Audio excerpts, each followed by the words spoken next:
Patel recording studio Banaras. बहुत प्यार करीले वो लड़की से हम, बहुत प्यार करीले वो लड़की से हम। दिलवा से कहतानी, दिलवा से कहतानी खाके कसम। बहुत प्यार करीले वो लड़की से हम, बहुत प्यार करीले वो लड़की से हम। अभी आप सुन रहे हैं आशीष पटेल की धमाकेदार प्रस्तुति।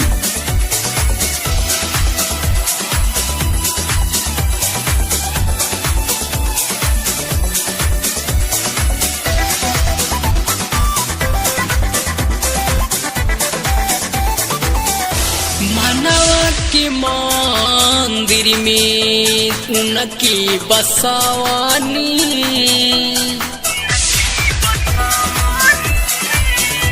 मानवा के मंदिर में उनकी बसवानी।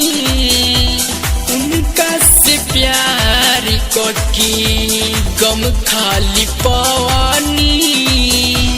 दिलवा से नाम हमारी, दिलवा से नाम हमारी कैली खत्म।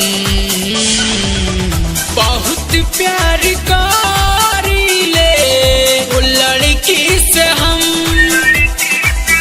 बहुत प्यार करीले वो लड़की से हम। Patel recording studio Banaras.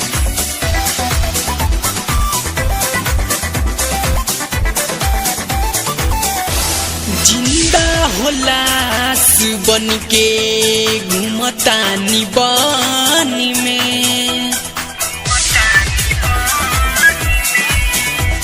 जिंदा हो लाश बन के घूमतानी बानी में। उनके बसवले रहनी दिल के धड़कन में। तब काहे जीत सके, तब काहे जीत सके दे दिहली गम। बहुत प्यार का